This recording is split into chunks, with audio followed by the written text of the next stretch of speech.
Matrix पढ़ के आ रहे हो, इस क्वेश्चन को हिला के देखिए, क्वेश्चन पता चल जाएगा मैट्रिक्स किस तरीके से पढ़ा है। यदि वर्ग मैट्रिक्स ए है, ए बराबर ए आई जे एन क्रॉस एन है, विषम सममित मैट्रिक्स है, तो कौन सा कथन सत्य है? मैं दावे के साथ में कह रहा हूं बहुत सारे बच्चे इस आंसर को टिक करके आएंगे, जबकि ये भी आंसर सही है। इसका आंसर आएगा नन ऑफ दीज। अब इस बात को मैं समझा देता हूं आपको कि यदि ए हमारी विषम सममित मैट्रिक्स है तो ए डैश किसके बराबर आएगा? माइनस ए के। ये तो बच्चा बच्चा जानता है, यानी ये ऑप्शन तो हमारा सही है। अगर मैं इसकी साइड ट्रांसफर कर देता हूं तो ए डैश प्लस ए बराबर कितना आ गया? Zero matrix. आंसर ये भी हमारा सही है।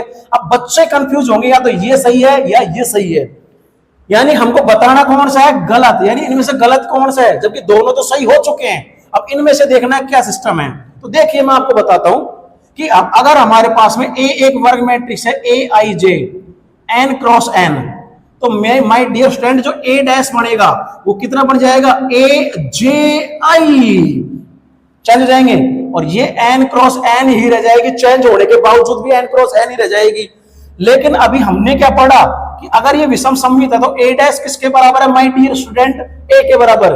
और ए डैश का मतलब कितना? ये ए डैश का मतलब ए जे आई, और एन क्रॉस एन ही वो रहेगा माइनस ए कितना? ए आई जे। और अगर दो मैट्रिक्स बराबर है, माइनस को मैं अंदर एंट्री करा सकता हूं, यानी कितना गया? ए जे आई बराबर माइनस ए आई जे। और अगर दो मैट्रिक्स बराबर है तो संगत एलिमेंट बराबर होंगे, नहीं ए जे आई बराबर माइनस ए आई जे। जैसे मैं इसकी साइड ट्रांसफर करूंगा, ए आई जे प्लस ए जे आई बराबर जीरो। और आपको मैंने क्या लिखा कि यदि आई बराबर जे हो जाए, यदि आई बराबर कितना हो जाए? जे।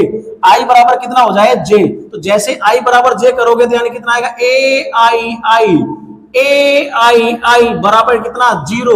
और ये बनेगा ट्वाइस ऑफ ए आई आई बराबर जीरो, यानी ए आई आई बराबर कितना आ गया? जीरो। तो ये भी ऑप्शन हमारा डियर सही है।